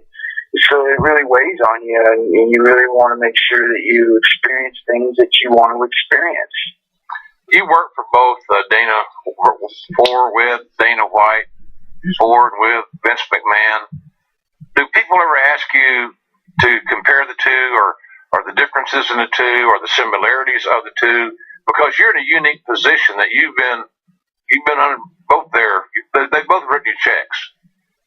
So how do you compare the two guys? Well, it's again, like I said, there's a lot of different ways to compare them, but I think the simplest one would be that, and to be fair, without hammering any one of them, and I would say this is the simplest way to compare them, is Vince has been challenged and has been put in his back against the wall and has come through, and Dana White has not had his back put against the wall and has not been challenged, so we don't know if he can come through. I believe that time's coming, but he hasn't been able. We haven't been able to see whether or not he can deal with adversity, where the company's going cold, it starts to go under. They're having issues and problems with buy rates. They're losing guys to different organizations. And how do you create and think of a way to keep your business and in the forefront? And if I was going to compare the two in anything, I would compare it in that way, that Vince has been seasoned and has come through. Dana White has not been tested yet. That's an interesting point of view, business-wise. I can understand that. I I think you would agree they're both strong. They're kind of alpha male kind of guys. Yeah, they're they in their own way, they're alpha males within their industry. And I don't know Dana privately. I know Vince off the camera and privately. Still the alpha male, you feel it, but he doesn't. In a group of strangers, he prefers just to kind of be in the background. This is Vince, and I've never been in that environment with Dana. No, Dana's got to be the life of the party. Well, there's no difference there. Yeah. Yeah. So, and they both have, along with a lot of good people, have built amazing organizations. When I first saw, and this will make me smile on your face. When I first saw Emmanuel Yarborough and some skinny guy named Hoist Gracie in some pajamas, and I paid $19.95 for a pay-per-view back when Art Davey and those guys were doing it. I was like, that was so many years ago. But there was no host barred. It was, bare knuckles. It was nasty, and they were kind of making stuff up as they went along. On the rules or little situations that came up. But for UFC to start there and now have a major TV deal with Fox and be a global brand, they're following right in the footsteps of what WWE has done and Vince has done, and putting that global footprint of WWE all over the globe. I mean, that's global fun. That's what it means. It's almost like they're taking the same kind of mold, the same game plan, and just putting it on to mixed martial arts. And you know what? I don't see anything wrong with that. Because you've already seen it work in another genre, and you've already seen if Vince made any mistakes in his growth of growing his massive brand, then you can learn from those mistakes and not go there. So, not a bad role model for UFC, but it's working. What is your relationship with UFC now? You were in you and Hoist Gracie, the first two guys inducted into the UFC Hall of Fame, right? Yes. I mean, Kenny, that's an amazing. Look at this brand where it's gone. Look at the guys that will be in the Hall of Fame someday over the years, but they'll never be another first two. So I'm proud of you for that and a lot of things. But do you have a amenable or a okay relationship now with UFC with Dana and his crew? Oh, absolutely. We put the past in the past. We've obviously asked for forgiveness and let's move forward and try and be positive from here on out, and we've been able to do that. So that's my position now. That's why we asked for the comparisons. I wanted to stay in that business. We are where we are. We've had the water under the bridge, and now it's time to move forward and be positive. Good, man. That's it. When you can divest yourself of so much negative baggage, not just you, all of us. If I was telling you before we were on the air that I quit smoking last January, and I say it with almost with my chest out because I won a battle, and it's going to hopefully allow me to live another year or two, down the road. Right. And I feel better. The problem is if you quit smoking, which I highly recommend to anybody listening. I did a cold turkey. I haven't gone back, but boy, it makes your food taste better. Yeah, you want more of it. you got to be careful. That's why they hired that trainer, because his food tastes good again. So it's really easy to, kind of get a little carried away. I saw where you're doing some bodyguard work. Did you do much bodyguard work? Do you do it often, or are you playing the Kevin Costner role of somebody famous occasionally? Yeah, I've done some work for several different celebrities. But really the reason why I did that was because I was interested in opening my own business. I felt like I could employ a lot of different types of MMA fighters from different areas. I thought I could open a chain of them. And the fact is we've already got it started. It's called SEPA, Shamrock Executive Protection Agency. We're getting licensed. We're working with the military. We're definitely down the road a piece on this, and we're really starting to make some headway. And it's something that I enjoy doing. I saw a big need for it because it seemed like a lot of people doing these jobs now are really underqualified. You can see them coming out. They got great gun skills. They can put rounds downrange and hit their target and do all those great things. But the reality of it is, when we're doing the protection aids and stuff like that, and we're working for celebrities, 90% of our job is verbal. The other 10% of our job, or 9.9% of our job, is hand to hand. And what better people to do that than MMA guys who know how to adjust and manipulate bodies? And so that has been my focus, is to try and grab people, ex-military people, bring them in, teach them the style of MMA, and be able to learn how to manipulate bodies in positive ways without hurting people, and develop these protection agents around the United States. Wow, that's a hell of an idea. That's entrepreneurial spirit right there. And you're right. You know, hey, the guys that get out of MMA are a lot like the guys that get out of wrestling. Now we're done. Now what do we do? Now what?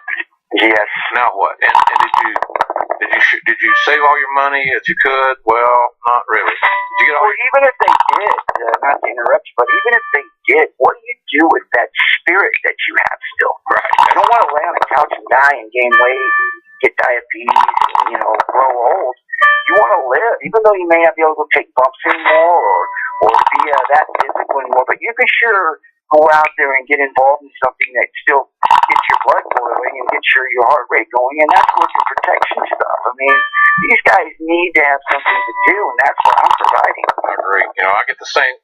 I'm not going to get in that line of work. I'm not going to fill out an application to join your company, but that's not my style. But I can tell you that at 63, when I'm supposed to be retired and fishing and playing golf, I'm still working.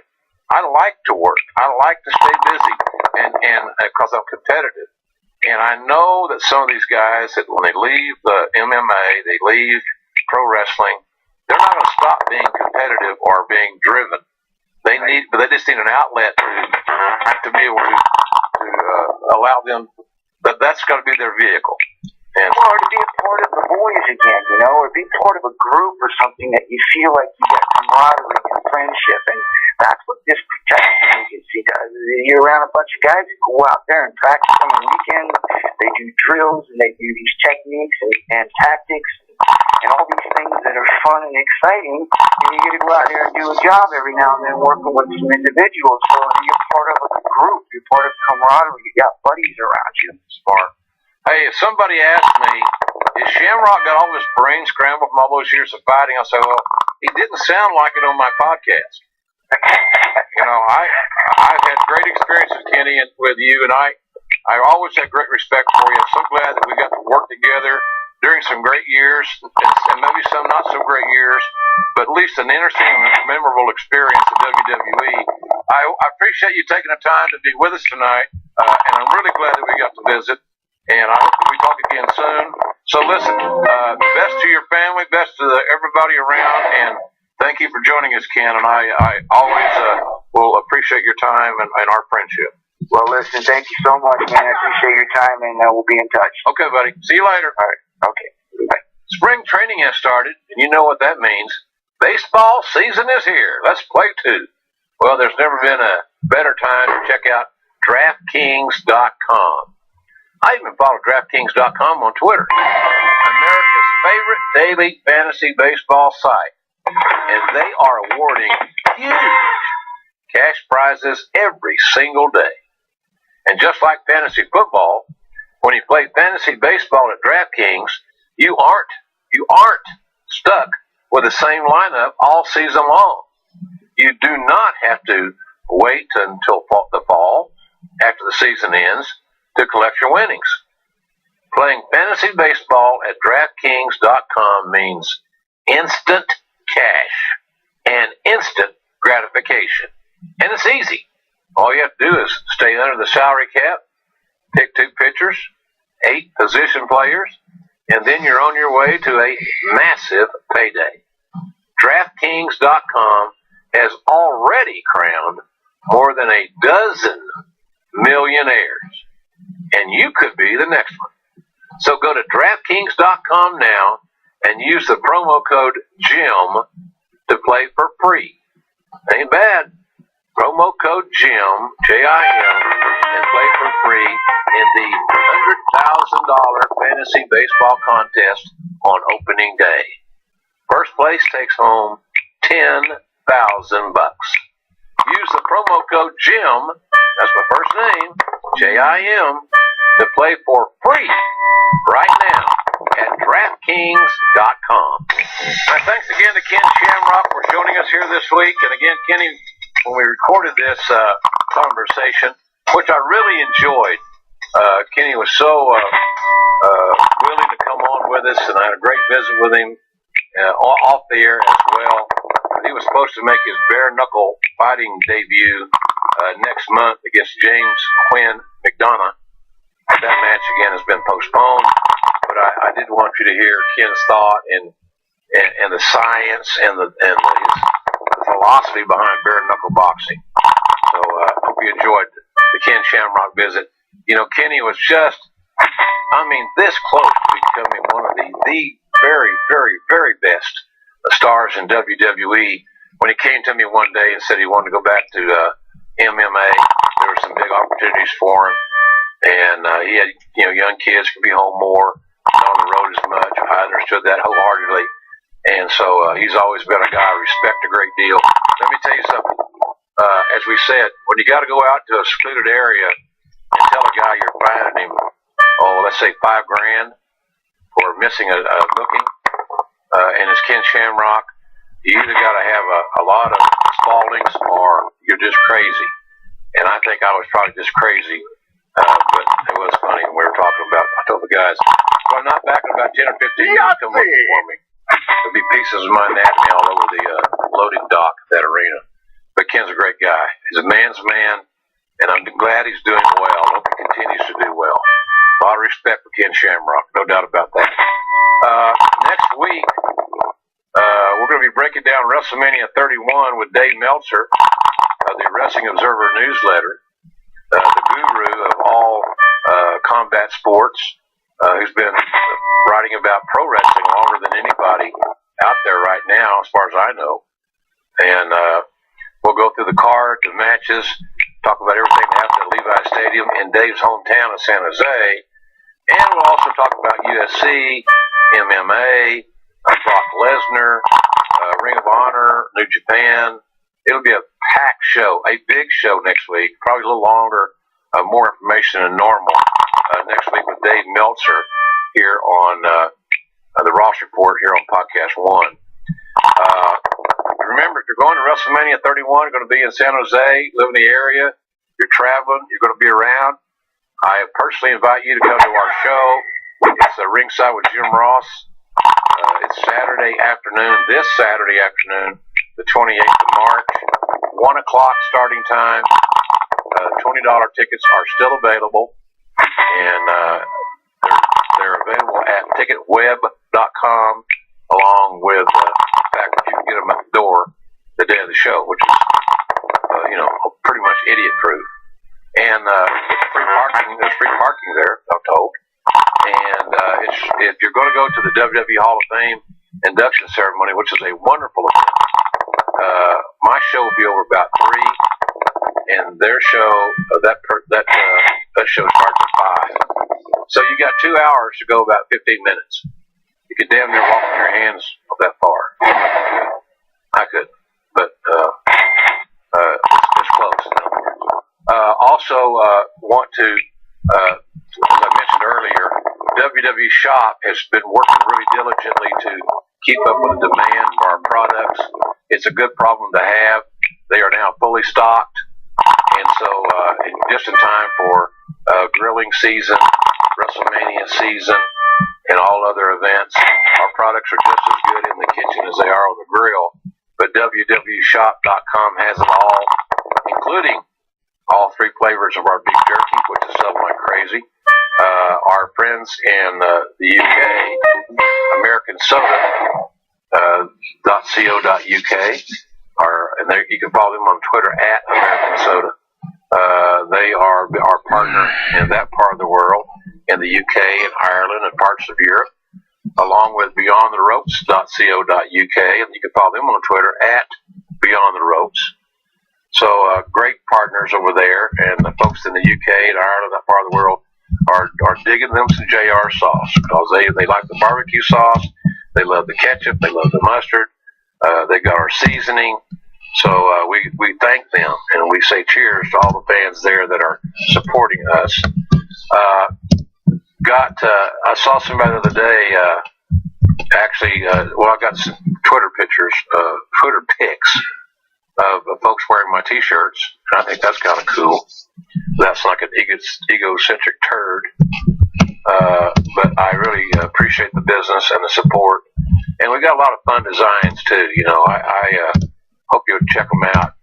ProWrestlingTees.com/Jim Ross. It costs nothing to look, so you can shop and just look, browse, whatever, for free. And if you see something you like, well, then get it. They have sizes up to 5X. And by God, that's a big shirt. And they ship all over the world. Those do my friends in Chicago. So ProWrestlingTees.com/Jim Ross. Then I don't miss this a lot. And I regret it every time I get off the air because I forget. I want to remember today.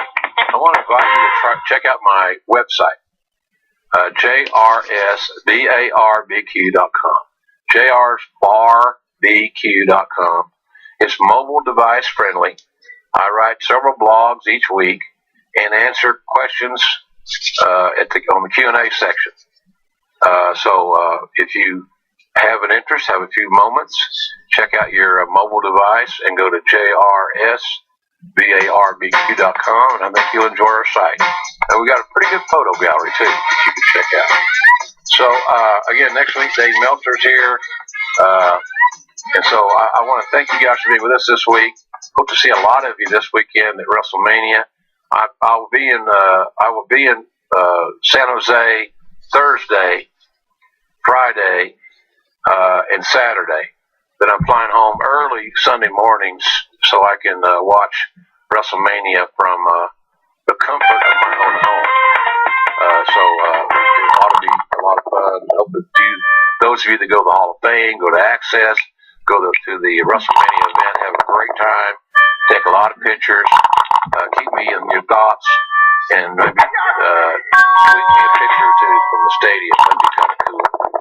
I'm not going to be there, but I'll be there in spirit, but just don't be there physically.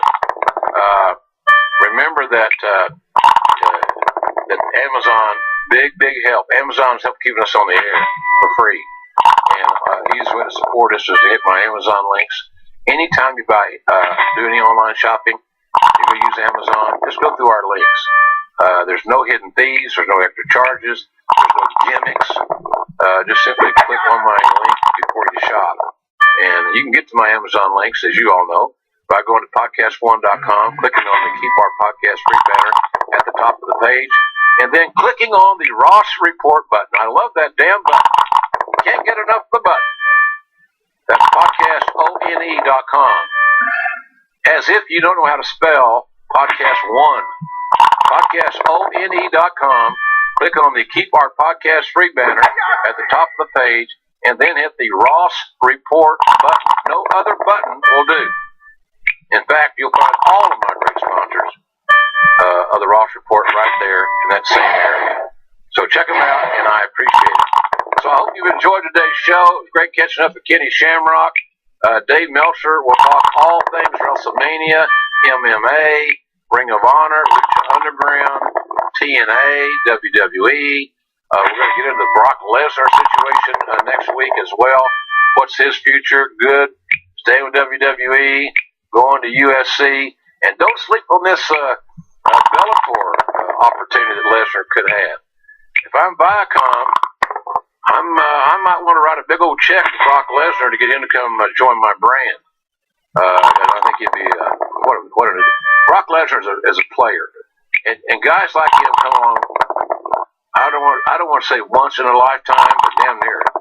So he's in a pretty good spot right now. I'd say the big old country boy from South Dakota.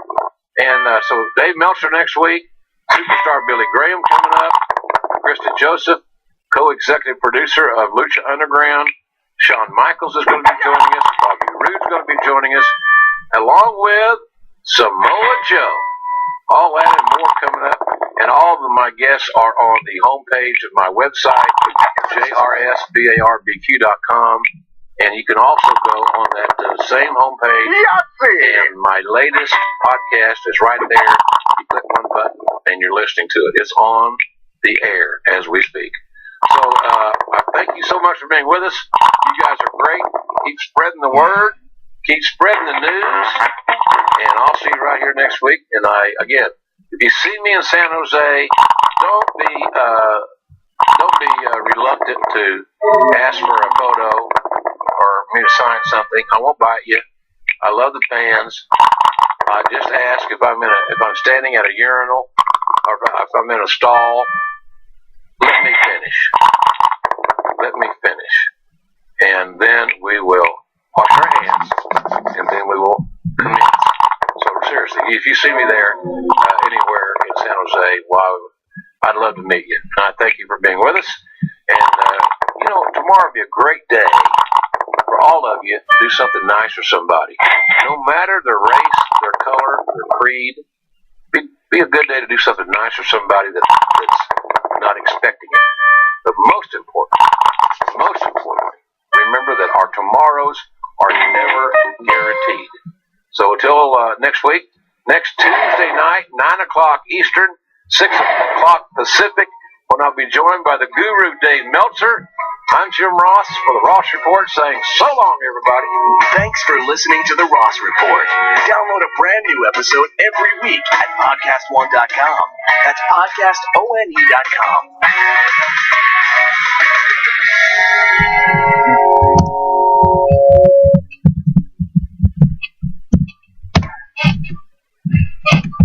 Now, here are the latest AP News headlines from Podcast One.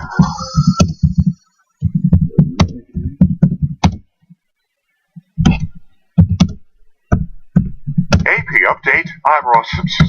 The Department of Veterans Affairs says it's the rule that makes it hard for some veterans in rural areas to prove they live at least 40 miles from a VA health facility. The way they've been measuring it has been as the crow flies, rather than as someone drives in their car. And for some veterans who live in very rural areas in remote states, it's just been a big problem. They haven't been able to get the care. AP correspondent Matthew Daly reports the requirement will now be calculated as 40 miles driving distance instead of as the crow flies. The VA is changing it because they've been getting a lot of complaints from lawmakers and from veterans groups who said that the current policy has been preventing thousands of veterans from getting care that they need because of the bureaucratic rules. Daly reports this change should increase the number of veterans who participate in VA healthcare programs. The program has been disappointing in terms of the number of people participating, and one of the reasons they think is this 40-mile rule. I'm Ross Simpson.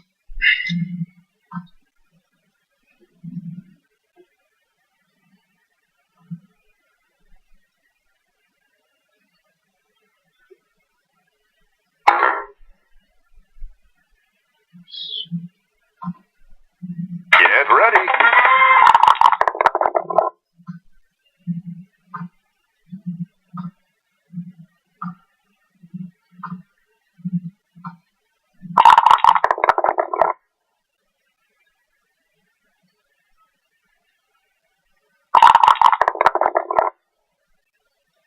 Four of a kind.